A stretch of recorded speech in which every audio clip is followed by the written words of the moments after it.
오늘은 하나님과의 사귐이라는 제목으로 여러분에게 말씀을 드리도록 하겠습니다. 세상 사람들은요, 사람을 사귈 때 자기에게 유익을 주는 사람들과 사귀기를 원하지요. 세상에서 출세하기 원하는 사람은 자신의 출세에 도움이 되는 사람을 사귀기를 원합니다. 또 부자 되기를 원하는 사람은 자신에게 부를 갖게 해줄 사람, 그런 사람들과 어울리고 싶어 합니다. 또 지식을 갖고자 하는 사람은 자기보다 많은 지식을 가진 사람들과 사귐으로 말미암아 자기도 그 지식을 얻고자 열심히 노력을 합니다. 그런데 우리가 하나님과 사귀는 목적, 그것은 돈을 많이 벌어서 잘 살려고 하거나 명예를 얻어서 내 명성을 쌓으려고 하거나 권세를 가져서 세도를 부리려는 것이 아니지요. 오직 우리가 하나님과 사귀려는 목적은 우리 영혼의 때 영원히 살려고, 영원한 삶을 살려고 하나님과 사귐을 가지려고 하는 것입니다. 그래서 하나님과의 사귐이 우리에게 가장 귀중한 사귐이요, 우리 신앙생활의 전부다, 그렇게 말할 수 있습니다. 신앙생활은 교회 왔다 갔다 하는 게 신앙생활이 아니에요. 우리가 정말 잊지 말아야 될 것은 하나님과의 사귐, 그것이 우리 신앙생활의 전부예요. 사귐이 없이 그냥 교회만 왔다 갔다 한다, 그것은 종교인에 불과합니다. 여러분, 우리가 왜 회개합니까? 그분이 죄를 미워하고 싫어하기 때문에 그분과 사귀기 위해서 회개하는 거예요. 우리가 왜 충성합니까? 그분의 일이 잘 되도록 수고해서 그분에게 잘 보이고 그분과 사귀려고 우리가 충성을 하는 것입니다. 우리가 전도하는 것도 마찬가지예요. 우리의 신앙생활 전부는 영원하신 그분과 사귀기 위한 것이에요. 그분과 사귀는 것, 그것이 우리 신앙생활하는 목적이 되어야 됩니다.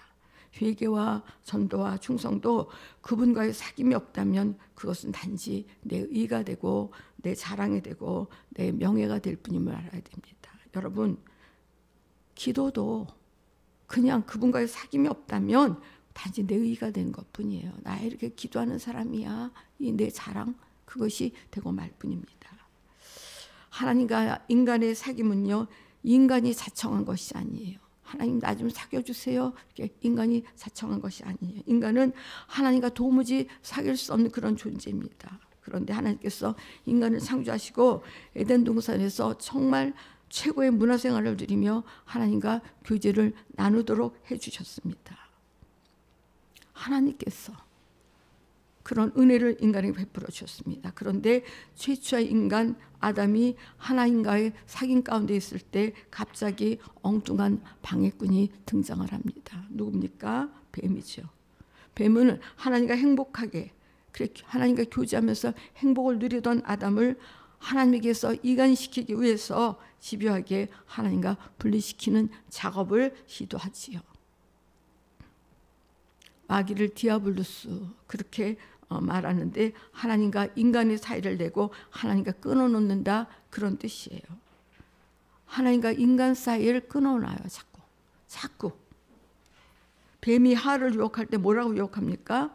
너희가 그것을 먹는 날에는 너희 눈이 밝아져서 하나님과 같이 되어 선악을 알 줄을 하나님이 아시기 때문에 못 먹게 하는 거야, 이렇게 유혹을 하죠.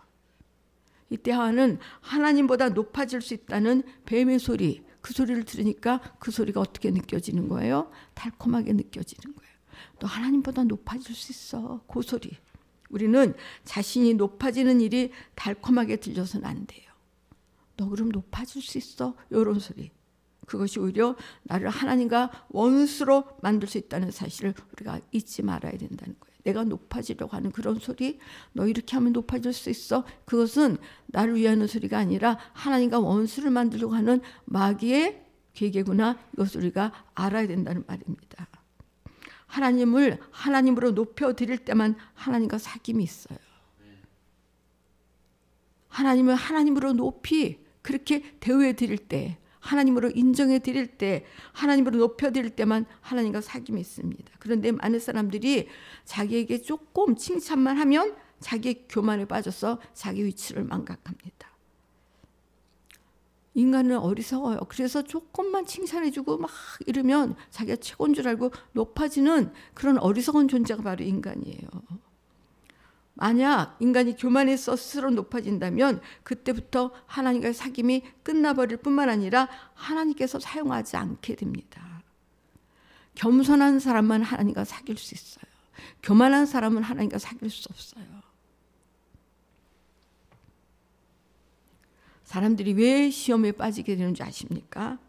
옳은 소리를 옳게 듣지 못하고 그런 소리가 옳게 들려질 때 그때 사람들이 시험 들게 됩니다.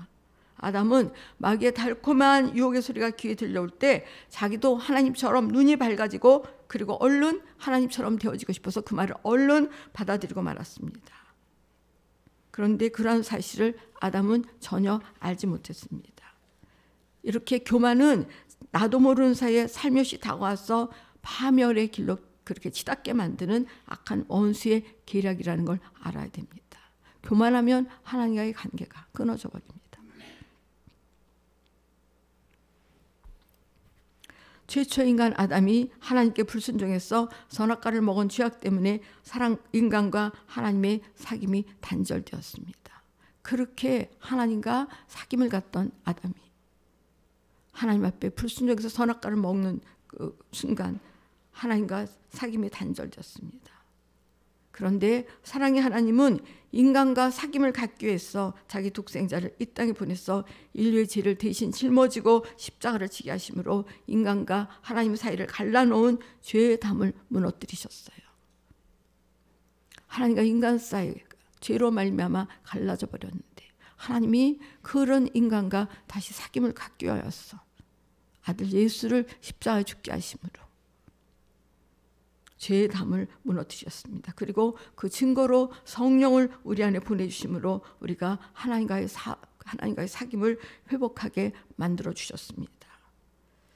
우리 기독교인들이 하나님과 사귀고 있다, 하나님과 사귐을 가지고 있다, 하나님과 사귐을 가지고 산다는 그 영광은요, 정말 대통령과 같은 수준의 그런 영광이 아니에요. 대통령과 사귀는 수준의 그런 영광이 아니라는 거예요. 대통령과 친밀한 사귐이 있다 할지라도 예수 믿지 않으면 지옥에 가지요. 그러나 하나님과 사귐이 있는 사람은 세상 모든 사람에게 무시와 멸시를 당한다 할지라도 마지막 날에 하나님 나라에서 영원히 사는 영광을 누리게 될 것입니다. 하나님과 사귐이 있는 사람. 여러분, 우리가 사는 목적이 무엇입니까? 바로 하나님 나라를 유업으로 받기 위해서 우리가 사는 거예요. 그 나라에 가서 산다는 소망이 있기 때문에 우리가 사는 목적이 있는 것입니다.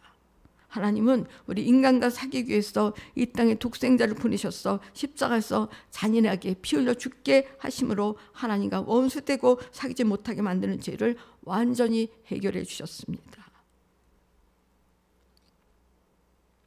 자기 아들을 죽게 하셨어요. 우리와 사귀기 위해서 자기 아들을 십자가에서 잔인하게 못 박아 죽여버리셨어요. 그래서 하나님과 우리 사이에 그 사귐을 가로막는 죄를 완전히 해결해 주셨습니다.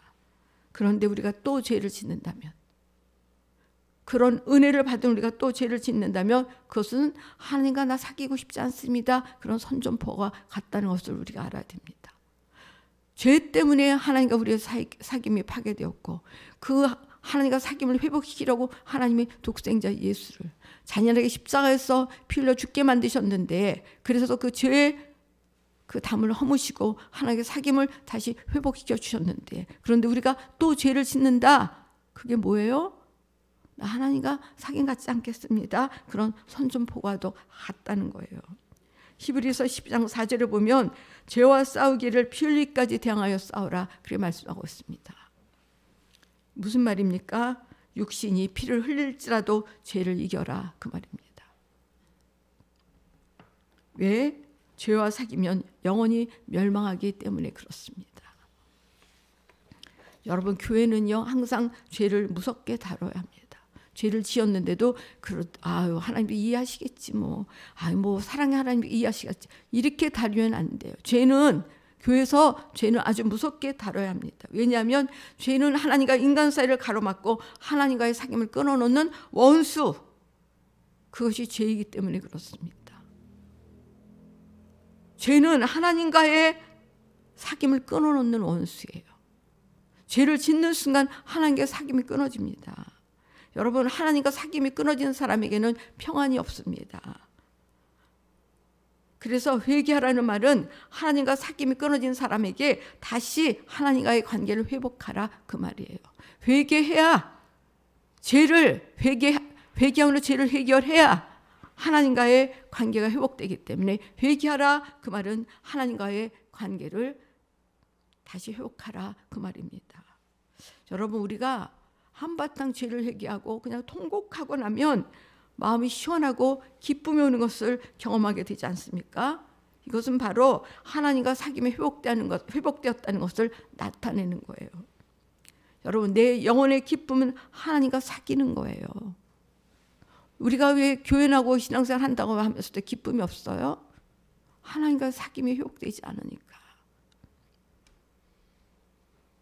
하나님과 사귀면 내 영혼의 기쁨이 회복이 돼요. 내 마음의 기쁨이 회복이 됩니다. 여러분, 한번 생각해 보세요. 하나님이 무엇이 아쉬워서 우리와 사귀기를 원하실까요? 하나님은 아쉬운 분이 아니세요. 뭐 하나라도 아쉬운 것이 있는 분이 아니에요.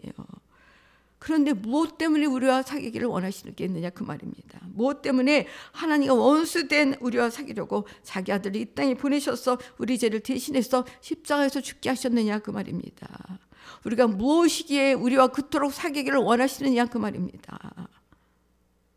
악한 마귀는요, 수단과 방법을 가리지 않고 우리를 하나님과의 사귐에서 끊어놓으려고 미혹합니다. 악한 마귀가 하는 짓은 그거예요. 우리가 하나님과 깊이 사귀는 꼴을 못 봐요. 악착같이 우리를 하나님과의 사귐에서 끊어놓으려고 하는 존재가 바로 악한 마귀예요. 여러분, 에덴 동산에서 같은 작태가 세상 끝날까지 마귀가 존재하는 한 여전히 벌어지고 있다는 사실을 우리가 잊어버리시면 안 됩니다. 우리는 이것을 분명히 알고 절대로 마귀 역사에 미혹당하지 말고 하나님의 말씀의 빛이 항상 나를 인도하도록 해서 하나님과의 사귐이 끊어지지 않도록 해야 한다는 것입니다. 여러분, 주님의 음성이 끊어지면 하나님께 사귐이 끝나는 거예요.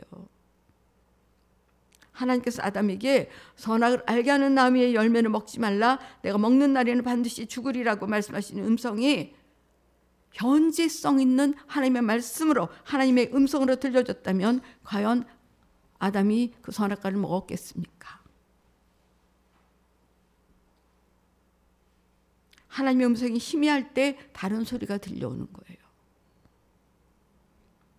다른 소리가 크게 들려오면 들려올수록 주님의 음성은 멀어져 갑니다.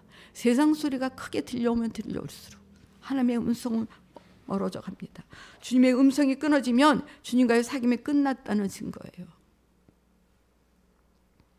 우리는 우리에게 하나님의 음성 외에 다른 소리가 들려오지 않도록 해야 됩니다. 왜 우리가 유튜브 보는 거 조심해야 돼요? 유튜브 흠뻑 빠져갖고 유튜브 재밌는 거 보고 나오면 어떻게 돼요? 하나님 존재는 다 사라지고 유튜브에서 봤던 영상, 재밌는 것들, 그것이 우리 마음을 확 점령해 들어요. 그리고 그 음성이 들리기 시작해요. 우리가 노래방에서 1시간 막 유행가 부르고 오면 어떻게 돼요? 하나님의 음성이 다 사라져버리고 그 불렀던 유행가가 내 안에서 계속 들려오기 시작하고요. 계속 그게 내 입에서 흘러나오기 시작을 합니다. 그게 다른 음성이에요. 우리는 우리에게 하나님의 음성 외에 다른 소리가 들려오게 하면 안 돼요. 계속해서 하나님의 음성이 우리에게 들려줘야 돼요. 설교 중에 들었던 하나님의 음성이 계속 들려와야 되고요. 우리가 읽었던 하나님의 음성이 계속해서 우리에게 들려줘야 되는 거예요. 여러분, 처음에 신앙생활 하면서 하나님과 깊게 사귈 때는요, 다른 소리가 들려오면 어떻게 해요?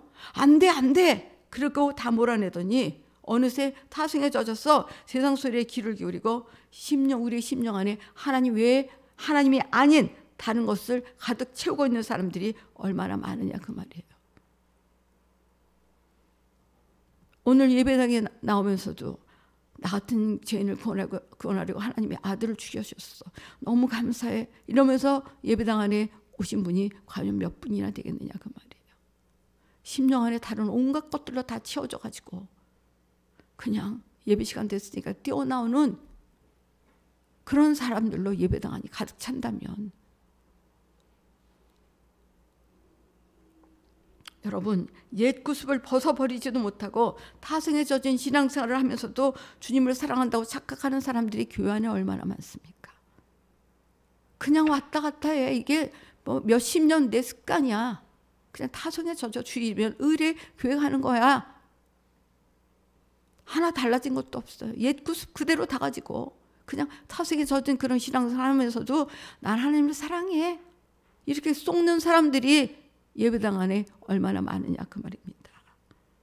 여러분, 우리는 하나님과 사귄다고 하면서 어둠 가운데 있는 그런 모습을 다 버리고 주님과 더 깊이 교제를 해야 합니다. 여러분, 우리가 예배 때마다 하나님께 예물을 드리는 것도요, 주님과의 사귐을 위해서예요. 주님이 나를 살려주시고 나 같은 자를 만나주시는 것이 너무너무 감사해서 하나님 앞에 예물을 드리는 거예요.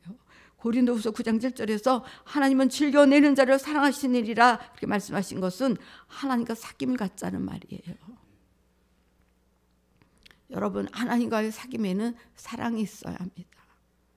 주님을 사랑하지 않는 사람은 하나님과 사귐이 있다고 말할 수 없습니다.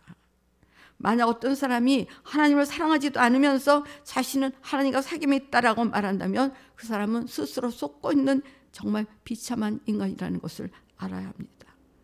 사랑하지 않는데 어떻게 하나님과 사귐을 가질 수 있어요? 사랑하지 않는 사람은 어떻게 깊은 교제를 나누고 깊은 사귐을 가질 수 있냐 그 말입니다. 성경은요, 에베소 교회에게 첫사랑을 잃어버린 것을 책망하면서 어디서 떨어진 것을 생각하고 회개하여 처음 행위를 가지라. 만일 그리하지 아니하고 회개하지 아니하면 내가 내게 임하여 내 촛대를 그 자리에서 옮기리라. 그렇게 말씀했습니다. 하나님에 대한 첫사랑을 잃어버리고 타성해져 사람에게 깨닫고 회개하라. 그렇게 지금 말씀하고 있는 거예요. 에베소 교회가 주님을 위해서 얼마나 많은 일을 했습니까? 네 수고도 한다. 네 인내도 한다. 네가 나를 위해서 얼마나 수고했는지 내가 다 알아. 너희가 악한 자들 용납하지 아니하라고 애쓴 것도 내가 다 알아. 그런데 너를 책망할 것이 있어. 그게 뭔 줄 아니? 내 처음 사랑을 버렸어. 그러므로 어디서 그 첫사랑을 떨궜는지 생각하고 회개하여 처음 사랑을 가지죠. 그렇지 않냐면 내가 내게 임하여 내 촛대를 그 자리에서 옮겨버릴 거야. 사랑이 그렇게 중요하다는 얘기예요. 주님과 사귀려면 하나님을 사랑해야 주님과 사귐을 가질 수 있다 그 말입니다. 여러분, 습관적인 믿음을 가진 자들에게, 첫사랑을 잃어버리고 그냥 습관적으로 그렇게 믿음 생활하는 사람들에게 회개하라. 그렇게 성경이 에베소 교회에게 말씀하고 있는 거예요. 우리는 하나님과의 사귐이 끊어지는 것이 얼마나 두렵다는 것을 확실히 알아서 우리 가슴속에 주님의 음성이 항상 들려올 수 있도록 그렇게 현장감 있게 우리가 신앙생활을 해야 된다는 얘기예요. 여러분, 처음 사랑을 잃어버리는 거, 하나님과 사귐을 잃어버리는 거 얼마나 두려운 일인지 모릅니다. 이거요, 알맹이 다 빠뜨리고 껍질만 왔다 갔다 하는 그런 종교인,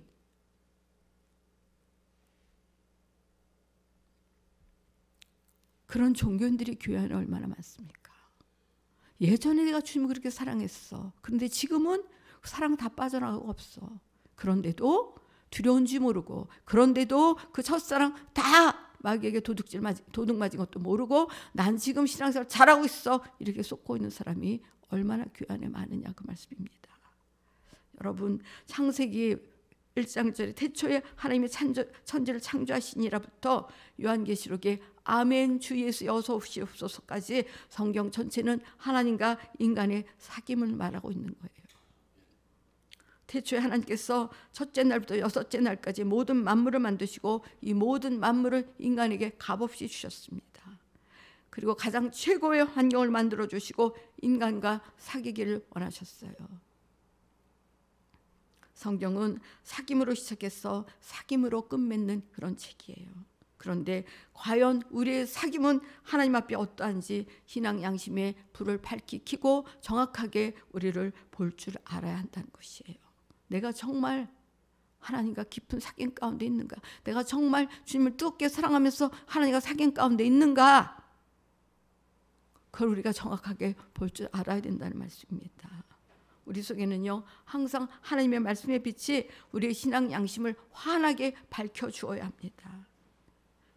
빛이 없으면 어둠으로 걸어가면서도 내가 하나님과 사귀고 있다 이렇게 착각하게 되는데 오늘날 이렇게 신앙생활하는 사람들이 그렇게 많아요. 여러분, 한 번쯤 다 주님을 뜨겁게 사랑했던 시절들이 있으시죠? 그런데 지금도 그렇게 주님을 사랑하십니까? 그렇게 뜨겁게 주님을 사랑하십니까? 교회 올 때 주님 만나고 싶은 마음에 너무너무 막 가슴 벅차서 주님 앞에 뛰어오던 그런 시절들이 있었지 않습니까? 지금도 그러시냐 그 말이에요.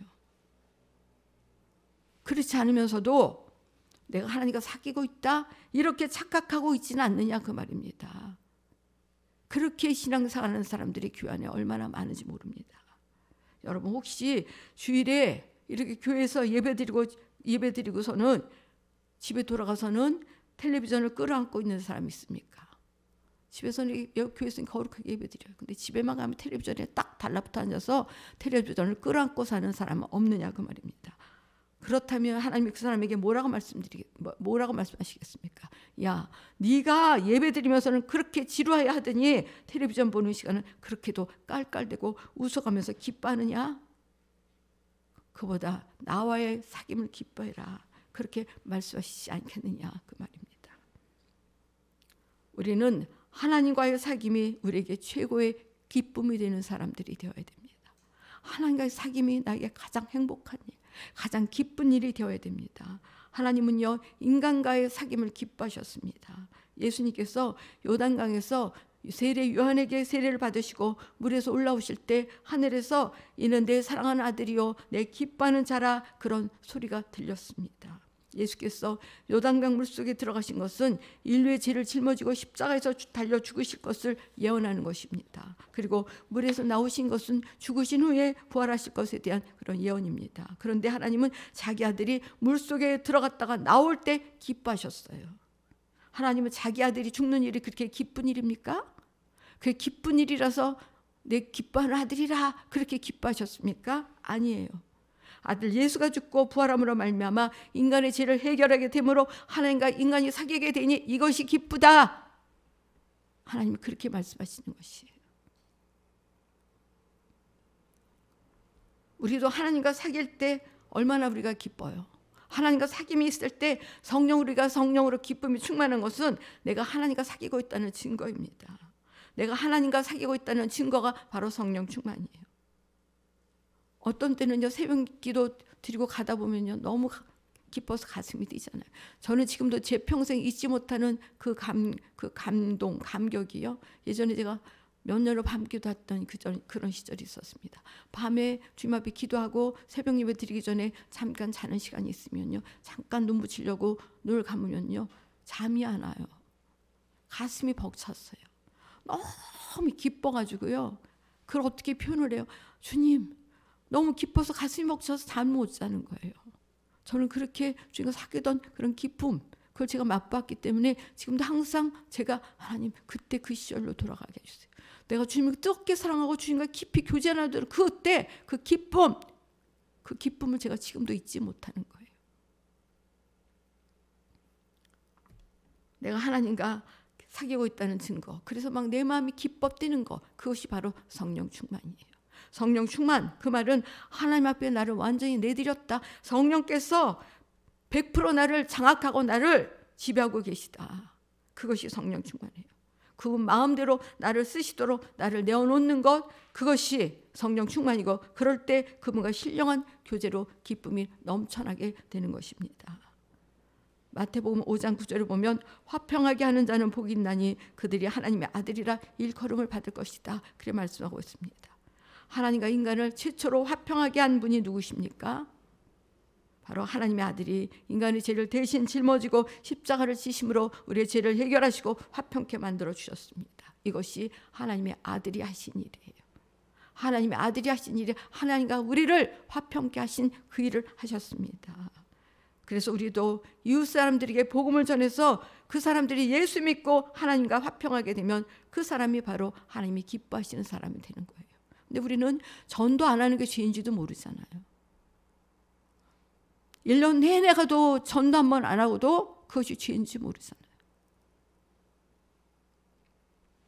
예수님께서 이 땅에 오셔서 고통의 십자가를 눈앞에 두고 겟세마네 동산에서 아버지여, 아버지께는 모든 것이 가능하오니 이 잔을 내게서 옮기시옵소서. 그러나 나의 원대로 마시옵고 아버지의 원대로 하옵소서. 그렇게 기도하셨습니다. 이 쓴 잔이 무엇입니까? 이 쓴 잔이 내게서 지나가게 하는 이 쓴 잔, 바로 인간의 범죄를 하나님의 아들이 대신 담당하고 죽으셔야 하는 바로 그 쓴 잔입니다. 이렇게 예수님의 십자가는 인간과 하나님과의 사귐을 맺어주는 매개체예요. 예수님의 십자가는. 하나님은요, 자기 하나뿐인 아들이 그렇게 잔인하게 피 흘려 죽는 고난을 당해도 인간과 화평을 이루는 것이 그렇게 기쁘시다는 얘기예요. 하나님의 기쁨을 우리가 사귀는 것이요, 우리의 기쁨도 하나님과 사귀는 것입니다. 여러분, 하나님과 사귀어 보셨잖아요. 얼마나 기뻐요. 그래서 우리가 성령 충만을 받던 날은 하나님과의 사랑이, 하나님과의 사귐이 회복되었다는 것을 말해주고 있는 것입니다. 우리가 성령 충만 받은 날, 우리가 정말 너무너무 기쁜 날, 그날 하나님도 기쁜 날인 것입니다. 성령님은 곧 하나님이십니다. 우리가 하나님과 사귀었으므로 성령님이 우리 안에 와 계십니다. 어떻게 인간이 하나님과 사귈 수 있어요? 바로 인류의 죄를 대속한 하나님의 아들의 죽음을 통해서 하나님과 우리와의 사귐이 가능하게 된 것입니다. 우리는요, 하나님과의 사귐이 끊어지지 않도록 항상 우리는 조심해야 돼요. 하나님과의 사귐이 끊어질 수도 있거든요. 우리가 항상 조심해야 됩니다. 하나님은 인간과 사귀기 위해서 자기 아들을 십자가에 매달아서 피 흘려서 잔인하게 죽이기까지 큰 대가를 지불하셨어요. 우리와 사귀려고 아들을 죽이셨어요. 나와 사귀려고 하나님이 하나밖에 없는 아들을 죽이셨습니다. 그런데 우리가 그분과의 사귐을 가볍게 여기고 죄를 범해서 그 사귐을 끊어버린다면 예수 그리스도가 십자가에서 피 흘린 그 피공로가 무슨 소용이 있겠느냐, 그 말입니다. 요한계시록 19장 20절에 보면 배도자를 산채로 유황불 붙는 못에 던진다, 이렇게 말씀하고 있습니다. 배도자. 여러분, 하나님이 얼마나 분하시면 그렇게 말씀하셨겠느냐, 그 말입니다. 유황불이 붙는 못에 산채로 던져버린다, 배도자는. 하나님은 우리와 사귐을 갖게 해서 아들까지 죽여주셨는데, 우리가 그 하나님의 은혜를 가볍게 여기고 그분과의 사귐을 가볍게 여기고 자꾸 죄를 범한다면, 그래서 그 사귐을 끊어버린다면 그 사람이 배도자인지 누가 배도자예요? 나와 사귀기 위해서 아들까지 죽여주셨는데 나는 그분과의 사귐을 아주 하찮게 여기고 자꾸 죄를 범해서 하나님의 사귐을 자꾸 끊어버려. 그러면 하나님이 얼마나 분하시겠느냐, 그 말입니다. 우리는요, 절대로 배도자가 되어서는 안 됩니다.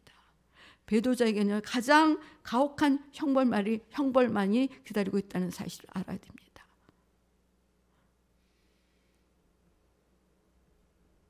여러분, 가볍게 말씀을 듣지 마세요. 자꾸 죄를 짓는다. 이 죄 지면 안 되는데 하면서 자꾸 죄를 짓는다. 그러면요, 우리에게서 주님의 음성이 점점 끊어지기 시작하고요, 주님과 사귐이 끊어져 버립니다. 그러면 그 해는 가장 가혹한 처벌이 우리를 기다리고 있어요. 하나님 우리를 사랑하신 만큼 우리도 그렇잖아요. 그렇게 많이 사랑을 줬는데 자꾸 배신해버린다. 그러면 그만큼 상처가 더 크게 남잖아요. 여러분, 우리는 하나님의 마음에 상처 주면 안 돼요. 하나님의 가슴을 자꾸 아프게 하면 안 돼요. 에이, 뭐 하나님 사랑이시니까, 뭐 하나님 내 아버지시니까 내가 그런다고 해서 나를 지옥 보내시겠어? 여러분, 하나님은 우리가 그렇게 상대해서는 안 됩니다. 하나님을 하나님으로 대우해 드려야 됩니다. 여러분, 부모의 사랑을 무시하고, 부모가 주는 사랑을 무시하고 자식에게 자꾸 배신 때리고 자꾸 멀리 가보세요. 부모의 마음에 못을 박는 거잖아요. 하나님의 마음을 우리가 그렇게 아프게 드리면 되겠습니까? 우리가 육신을 지니고 있는 날 동안은 하나님이 참아주실 수 있지만 육신이 끝난 후에 그때는 가혹한 심판만이 우리를 기다리고 있다는 사실 잊어버리면 안 됩니다. 여러분, 은혜를 망각한 자는 죄를 짊어진다는 사실을 잊으시면 안 됩니다. 구속의 은혜를 망각한 분량만큼이 죄예요. 우리와 사귀려고 하나님이 아들 예수를 죽여주셨어요. 아들을 죽여주셨다니까요. 그것도 고통 가운데 지옥의 고통을 당하게 하시면서까지 아들을 죽여주셨다니까요. 나와 사귀려고. 그런데 그 구속의 은혜를 망각해버리면 그 사람 죄 없다 하겠습니까? 구속의 은혜를 잃어버린 분량만큼, 망각한 분량만큼이 죄라는 사실을 우리가 잊어버리면 안 돼요. 그러나 은혜를 기억하는 자는요, 자기 죄 때문에 하나님의 아들이 피 흘려 죽으심으로 이뤄놓은 하나님과의 사귐을 끊을 수가 없어요. 은혜를 기억하는 사람. 하나님이 먼저 인간에게 사귀자고 청하시고 성령까지 보내주셨습니다. 근데 어떻게 우리가 성령과의 관계를 끊을 수 있겠느냐 그 말입니다. 하나님과의 사귐이 끊어지면 하나님의 기쁨은 중단되고 나의 기쁨도 또한 중단되고 마는 거예요. 성경 66권에는 모두 하나님과의 사귐이 들어있습니다. 성경은 한마디 한마디가 모두 하나님과의 사귐을 말하고 있는 거예요. 하나님과의 사귐. 여러분, 다니엘과 세 친구가 바벨론의 포로로 잡혀갔을 때 왕의 신상 앞에 절하라는 조서가 내려왔습니다. 그러나 다니엘의 세 친구 사드락과 메삭과 아벳느고는요, 왕의 신상 앞에 절하지 않았습니다. 왜? 왕과의 사귐이 끊어질지라도 하나님과의 사귐은 끊어지면 안 되기 때문에. 그래서 그들을 풀무불에 집어넣으라는 명령이 떨어졌고 풀무불을 7배나 더 뜨겁게 만들어서 사드락과 메삭과 아벳느고를 풀무불 속에 집어 던졌습니다. 그 불이 얼마나 뜨거웠든지 그들을 집어 던지던 사람들이요 다 타 죽어버리고 말았습니다. 그런데 사드락과 메삭과 아벳느고는 불 속에 들어가서도 타지도 않고 오히려 찬양을 부르며 기뻐했습니다. 또 세 사람을 풀불에 던져 넣었는데 왕의 눈으로 보니까 4사람이 있었습니다. 불꽃이 그들을 사르지 못하도록 천사가 붙들어 준 것이었습니다.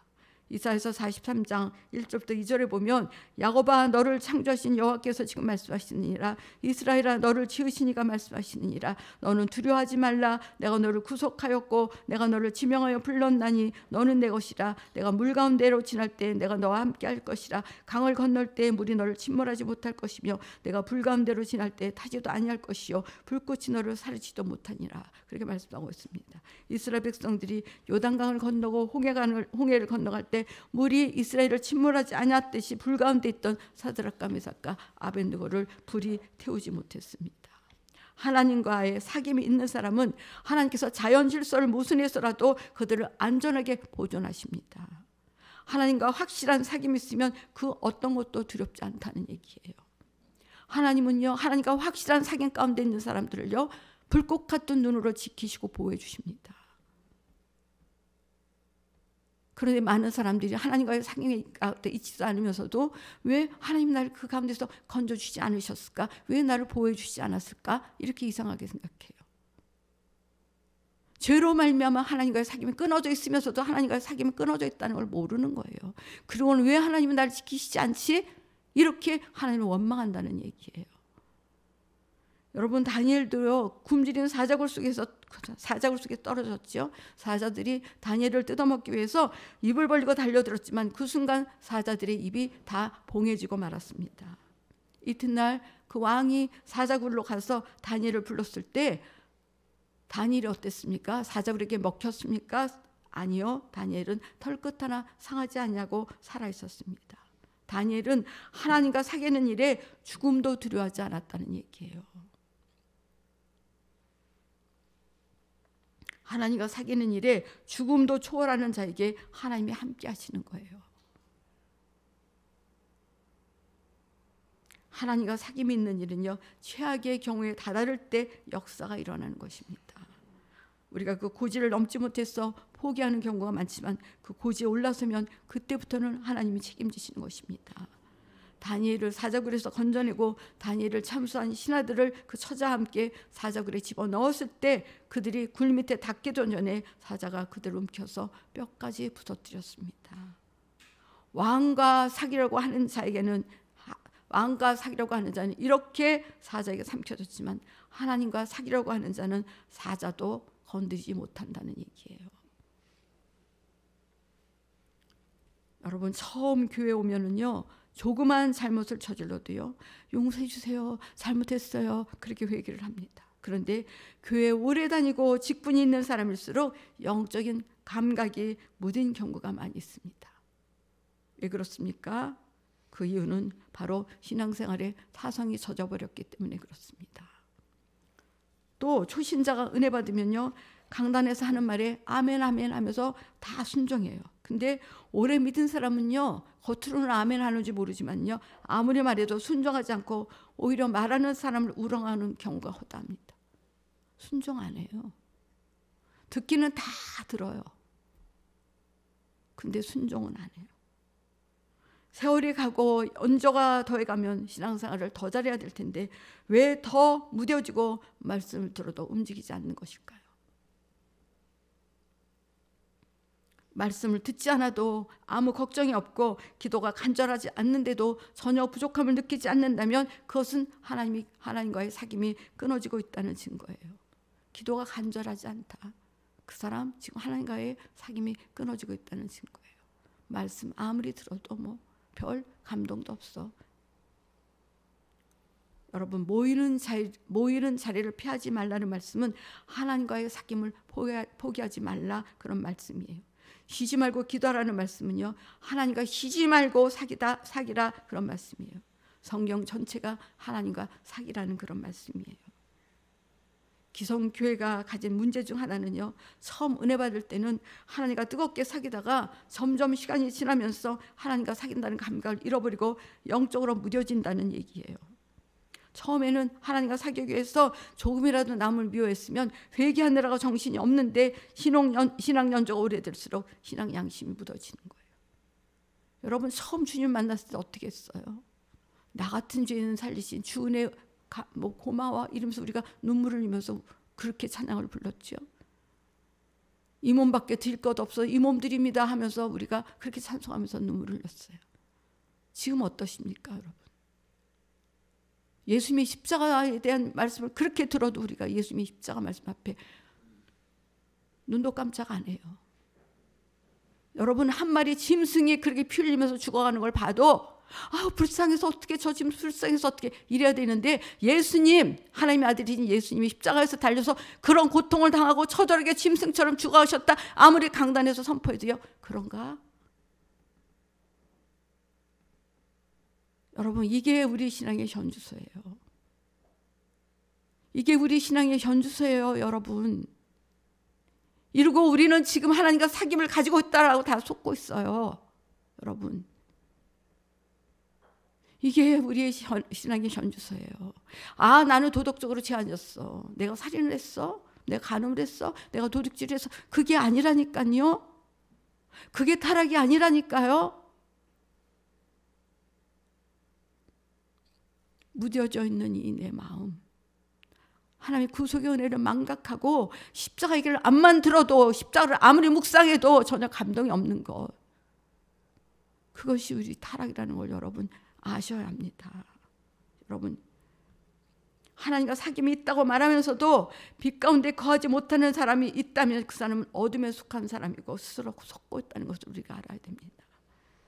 우리는 신앙생활을 할수록 내 죄를 예민하게 보아야 하고 생각이 열려야 합니다. 절대로 신앙생활이 타성에 젖거나 내가 몇 년 믿었어 이런 연조꾼이 되어서는 안 된다 그 말입니다.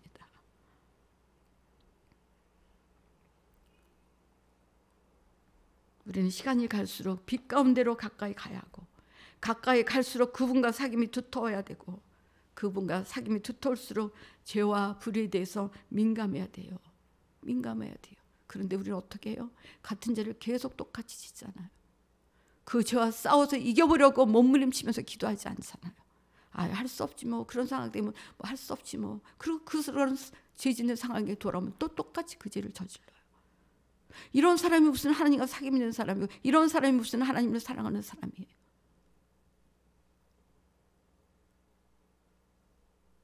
(10년) 전에 미워한 사람 지금까지 미워해. 10년 전에 그 사람이 잘못 저지른 거 지금도 계속 그 사람이 이렇게 했어 이렇게 했어. 이게 무슨 하나님과 사귐 있는 사람이에요 여러분. 하나님과 사귐 있는 사람은 죄에 대해서 민감해요. 그럴 수도 있지 그럴 수도 있지. 그럴수록 하나님과의 사귐은 멀어져 가고 하나님과의 사귐은 중단되는 거예요. 신앙생활은 하나님과의 사귀는 거예요. 우리에게서 주님의 음성이 끊어진 지가 얼마나 오래되었어요. 그래도 몇 달 전에 한 번 들었는데요.